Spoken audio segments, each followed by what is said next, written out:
You are listening to We Saw the Devil, an investigative and conversational true crime podcast that deep dives into fascinating criminal cases that are solved, unsolved, or ongoing. From America's Lori Vallow to Germany's Armin Meiwes, we examine and discuss the world's most shocking cases. If you're enjoying the show, don't forget to follow us online. Check us out at WeSawTheDevil.com and We Saw the Devil on Facebook, Twitter, and Instagram. And don't forget, you can become part of the show by backing us on Patreon.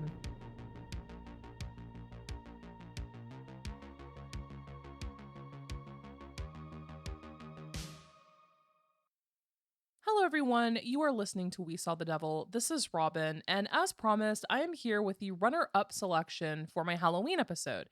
I ultimately decided to go with the Dnipropetrovsk Maniacs, but this one I promised to follow up with, and here we are. It's an unsolved episode, which it honestly isn't very common that we cover unsolved cases. We cover current cases, ones that have been solved that I find interesting, but this is actually entirely unsolved. And it's heartbreaking. And that case is the disappearance of Cindy Song. Also, apologies to everyone who may be able to hear my cockatoo in the background. He is getting ready to go to bed and he's very displeased about it. Before we get into that, let's just get some housekeeping out of the way because we did not actually do that in the previous episode.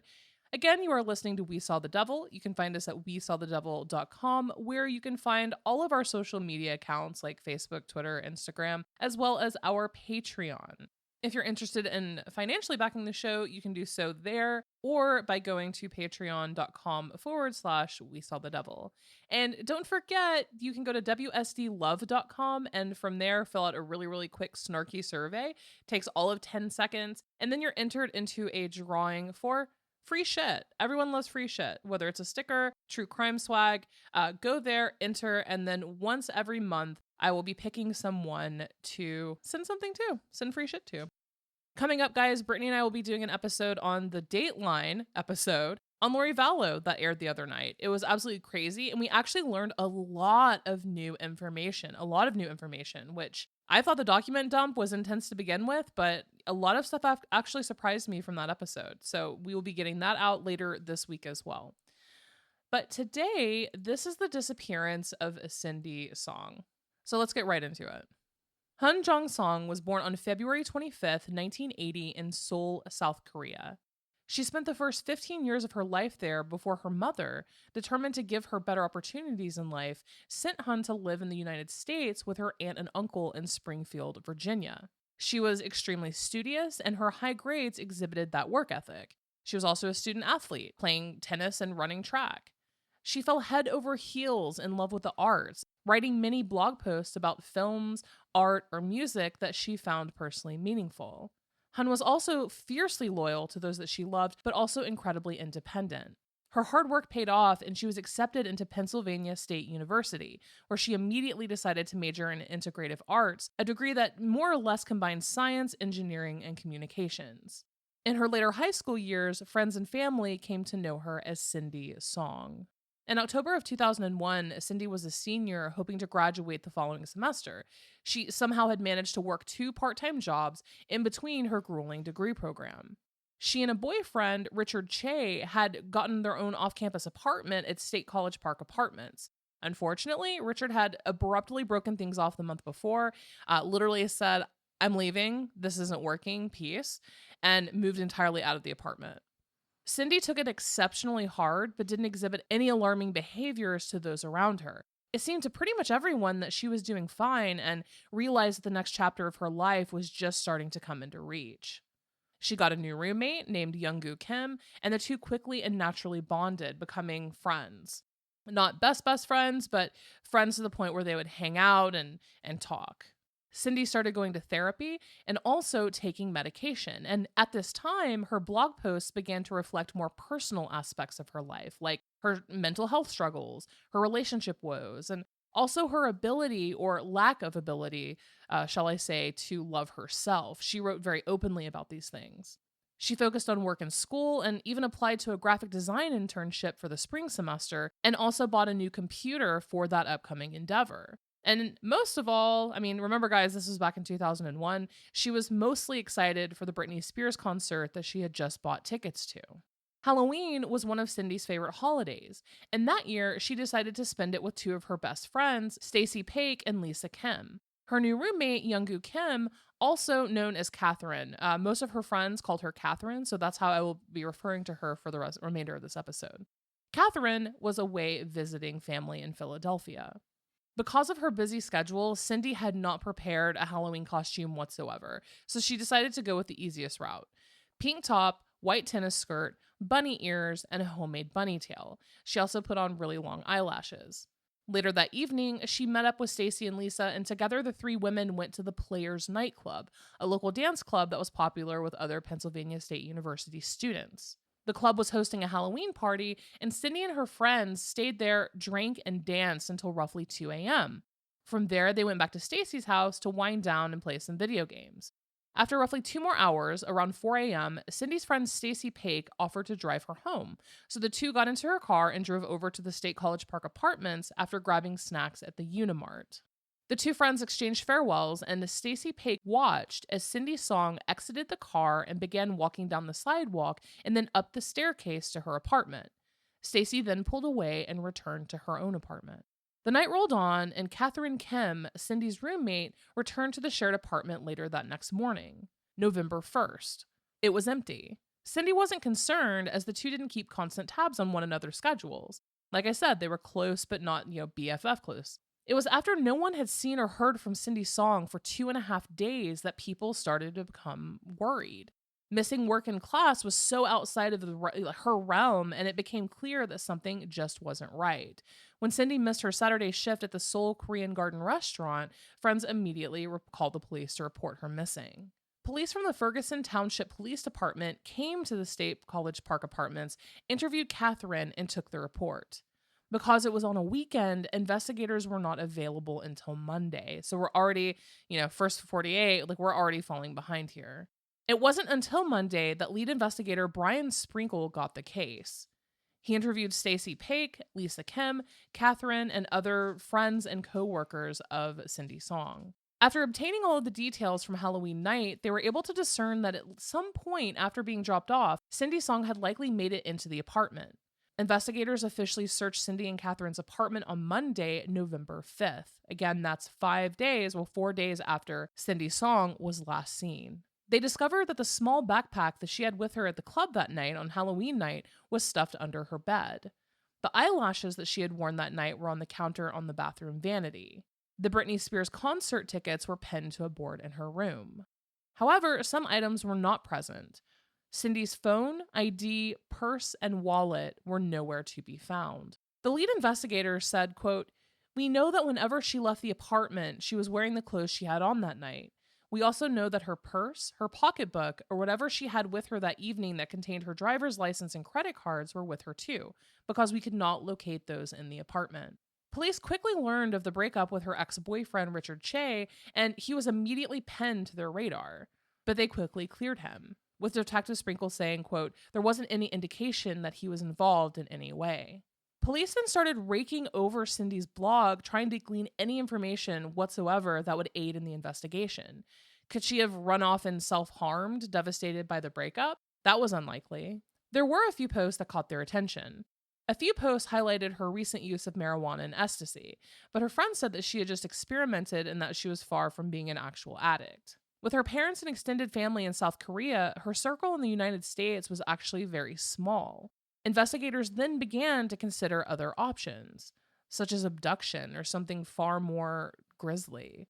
In fact, that actually became the main theory. Cindy's friends said that it was common for her to walk down the street to the giant food grocery store that was open 24 hours a day to grab a snack or dinner. This is a particularly common thing for her to do, especially after a late night out with friends. So Detective Sprinkle checked Cindy's phone and bank records. There had been no outgoing or accepted calls, and none of her cards had been used. Investigators searched a heavily wooded area near Penn State University campus, and nothing was found whatsoever. It appeared that Cindy had just vanished without a trace. Then, 200 miles away in Philadelphia's Chinatown district, a terrifying call came into police. The caller reported walking by a car with a woman matching Cindy's description hanging out of the window crying and yelling for help. As the witness walked towards the woman, a man appeared seemingly out of nowhere and told her to leave. The caller gave police the description of the man: tall, slender, Asian, with black hair and olive-colored skin. Believing this to be a serious lead, they brought the caller in to assist with making a composite sketch, and one was made available also to the public.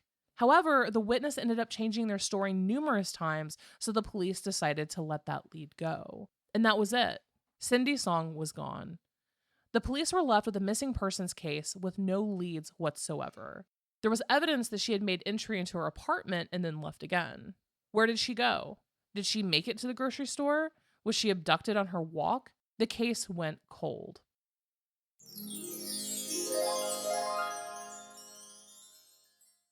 This episode has been brought to you by BetterHelp. Are you having problems achieving your goals or finding happiness? Is the thought of the holidays too much and causing anxiety? Check out BetterHelp. It's professional counseling done securely online. And guys, it is an amazing service. You get matched with licensed professional counselors who specialize in things like depression, anxiety, relationships, sleeping, trauma, LGBT matters, and self-esteem. Once you sign up, you can begin communicating with your therapist within 48 hours. You can send a message to your counselor at any time, and you'll get timely and thoughtful responses, plus you can schedule weekly or video or phone sessions. You don't even have to think about sitting awkwardly in a waiting room again. It works on your schedule. And everything you share is confidential. Not only that, but it's more affordable than traditional offline counseling, and financial aid is actively available. And if you don't believe it, you can check out the testimonials posted daily on their website, betterhelp.com. In fact, so many people have been using BetterHelp that they are recruiting additional counselors in all 50 states. And I want you to start living a happier life today. As a listener, you'll get 10% off your first month by visiting our sponsor at betterhelp.com. That's BetterHelp, H-E-L-P, betterhelp.com/WSD. Join over 1 million people who have taken charge of their mental health. Again, that's 10% off your first month by visiting betterhelp.com. That's betterhelp, HELP.com/WSD. Cindy's family had flown in from Seoul, South Korea, and began demanding answers from investigators. They cleaned out Cindy's apartment, which created a massive strain and issue in their relationship with the police, as police believed that they could have potentially destroyed evidence. And likewise, frustrated with the lack of an apparent active investigation, Cindy's parents founded the Coalition for the Search for Cindy Song with about 50 other Penn State students, alumni, and community members. They began pointing out the difference in responses between white women going missing, such as that of 13-year-old girl Alicia Kozakowicz, who went missing in Pittsburgh. For that case, the FBI immediately put 50 agents on it. 50 agents on the case, and Alicia was found 3 days later in another state. Cindy's case was initially managed by a single investigator, Brian Sprinkle, and only extended to a team of 6 state police. And only then, due to very public pressure from Penn State's Black Caucus and the Korean Underground Students Association. The police did not take Cindy Song's case seriously whatsoever. At least that's how it appeared to Cindy's family and friends. The group remained active for a couple years, putting up posters and loudly criticizing and pressuring law enforcement. In a retaliatory response, police actually they ceased communication with Cindy's family almost entirely. In one of the interviews, detective and investigator Brian Sprinkle came out and said, yeah, we basically cut them off. It's actually really gross what happened there. Cindy's parents were left with no choice but to return to South Korea and attempted to resume their lives, albeit without their beloved daughter. Unexpectedly, 2 years later, in 2003, there was a potential lead. A man named Paul Weekly had been arrested and was facing a felony burglary charge. He turned into a police informant and began to talk, telling police about a handful of deaths in the state. 5, to be exact. Most of his intel had actually been accurate, and obviously, guys, he was volunteering all of this information in hopes of receiving a lighter sentence. Weekly claimed that one of his associates, Hugo Selensky, and an accomplice named Michael Kurkowski had abducted Cindy Song while she was walking down the street, mistaking her for a sex worker. They supposedly took Cindy to Selinsky's home in Hunlock Creek and kept her inside a walk-in safe where they took turns raping her for several days. Then they killed her. Weekly claimed that Selinsky had then murdered Kurkowski because he had kept Cindy's bunny ears as a souvenir, and Selinsky did not want any loose ends. Weekly also claimed that Selinsky himself was responsible for the murders of at least 16 people. Paul claimed that Hugo himself had personally told him the story. And not only that, but the details Paul gave regarding Cindy's bunny ears and costume lined up perfectly with what investigators already knew about the case. Again, considering that a lot of his previous information had actually been accurate, police believed Paul Weekly.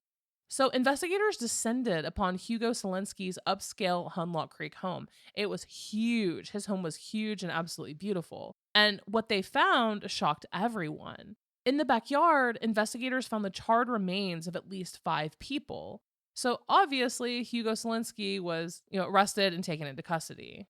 It took weeks, but after the property was fully excavated, the number of bodies found had risen from 5 to 12. Cindy Song was not among them. However, 2 people were found: Michael Kurkowski and his girlfriend Tammy Fassett.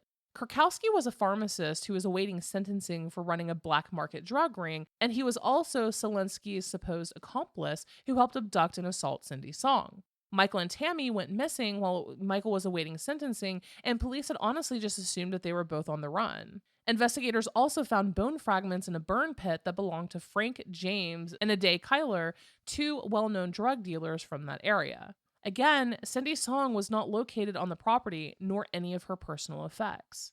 To top it all off, Hugo Selinsky had not actually moved into the home until almost a year after Cindy vanished. Hugo's attorneys also gave basically a Loctite alibi to police that pretty much got him off the hook for Halloween night. He was nowhere near where Cindy Song went missing. And that's when Paul Weekly's story began to fall apart. He crumbled under police pressure. Investigators had discovered that money was actually the motivating factor behind the murder of Michael Kurkowski and Tommy Fassett, not Cindy Song's bunny ears. The reason was that Michael Kurkowski had more than $60,000 in cash stashed in his house. Paul Weekly knew this and informed Hugo, who in turn promised him a cut of the money if they were able to successfully rob the disgraced pharmacist. After police confronted Paul, Paul admitted that he had in fact helped bury the 2 bodies after Hugo killed them. Except that's not all he did. Police were able to get Paul to admit that he had actually assisted Hugo with the murder of the couple.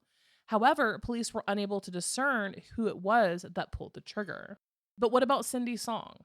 At this point, Paul Weekly was sentenced to life for various felonies. He had had more than enough motivation for trying to avoid a possible death sentence for murder. So the police turned their resources and investigation onto Weekly. They searched his computer and found that he had downloaded dozens of articles about Cindy Song. Was he studying the details of her case so that he could create a false narrative to give police in an attempt to get a lighter sentence? Or did he actually murder Cindy Song himself, download the articles as some type of fucked up souvenir, and then finger Selinsky to cover his own tracks? To this day, November 14th, 2021, no one actually knows. Police immediately discounted anything that Paul Weekly had to say regarding the disappearance of Cindy Song, and her case went back to cold with no leads. Cindy Song's body has never been found. There's no physical evidence, no witnesses. Almost everyone attached to this case has moved on with their lives or passed away. And it's even unknown if Cindy Song's parents are still alive. The media has almost entirely forgotten this case as a whole. The only thing that still lives is a stack of 21 binders in the Ferguson Township Police Department, one for each year of Cindy Song's life, up until the day of November 1st, 2001. And that is it. That is where this story ends. And my heart goes out to Cindy Song's family. Speaking for myself, a lack of closure would be the absolute hardest thing in the world to experience. And I can't even imagine that level of pain of sending your child to another country for a better opportunity in life, only to have them go missing in the middle of the night, early morning. I cannot fathom that. And furthermore, her friend Stacy Paik too. She is the one who dropped Cindy off and drove away before Cindy actually made it into her apartment. So what happened to Hugo Selinsky and Paul Weekly? Well, it took almost a dozen years, but Hugo Selenski was finally convicted of the murders of Michael Kurkowski and Tammy Fassett in 2013 and is serving a life sentence. And if you're interested in learning more about either this case or even Hugo Selenski, it is a wild ride. Like, while awaiting one trial, his first trial, he escaped from prison. He was inundated with love letters, like fan letters from women on the outside because he's considered attractive. He had 3 children by 3 different women. And even though he's serving life in prison, his children are basically not falling far from the family tree. One of his daughters was arrested for attacking and stabbing her boyfriend almost to death after a night of drinking. Who was she drinking with? One of her dad's victims' wives. Like, she really went out to a bar with the wife of one of her father's murder victims. Like, her father was a serial killer. Hugo Selenski is a serial killer. Another one of his daughters was kidnapped and tortured by her boyfriend before she was rescued and he was arrested. I mean, it's a whole mess. And it just seems like, in terms of Hugo Selenski, anybody in that family, anyone attached to him for some reason, just gets involved in mountains of awful. But with the Cindy Song case, I remember seeing an episode of this on Unsolved Mysteries way back in the day. The picture of her in the bunny ears taken on Halloween night, just hours before she disappeared, haunted me. So I wanted to cover this case for the Halloween episode, but ultimately a different topic won out. But this case is just so terrifying. And I started going down the rabbit hole, mainly because of the Gabby Petito case, to be honest, of the amount of people that just go missing even at national parks. It's crazy. It was actually astounding. There's actually a website dedicated to it. If you go to nps.gov, like nationalparkservice.gov, nps.gov, you can file the cold cases site, the cold cases page. And it is just filled with missing people. Either unsolved homicides or just missing people entirely that are listed as a cold case. I went down that rabbit hole, and then while I was researching it, something reminded me of Cindy's song. So thank you for listening. It's an incredibly sad case. And to be honest, I can think of nothing more devastating than having a loved one just disappear in the middle of the night and have nothing, no sort of evidence whatsoever. So that's it for this episode, guys. Just a really quick mini episode here today. Again, later this week, Brittany and I will be discussing the Lori Vallow case, the Lori Vallow Dateline episode, where we learn a bunch of new information. I don't know about you, but I feel like the last month has just been absolutely insane, and we're learning everything about everyone. So can't wait to discuss that. Also, I will be coming with a Suzanne Morphew case update. I've been following it lightly. I've been so busy lately, guys, not even going to lie, but I've been lightly covering it and reading the news articles on it. And I can't believe that Barry Morphew is suing literally everyone, like the investigators, the police, the attorneys, saying that he was wrongly arrested and accused. So that's going to be interesting to talk about. I have a lot of thoughts on that. And in case you're wondering if my personal belief on whether, like personal opinion rather, on whether Barry Morphew is going to be convicted of the murder of Suzanne Morphew, if that's changed based on a lot of information that's come out. Honestly, I think there may be a possibility that he is actually going to get off. So I will discuss that in a later episode as well, coming this week. But that is it for today, guys. Thank you so much for listening. As always, you can go to WeSawTheDevil.com, check us out, find all of our socials, our Patreon if you want to financially back the show. Go to WSDLove.com, enter really quickly, give us a 5-star review, and we'll send you free shit. We'll pick someone to send free shit to. Until next crime.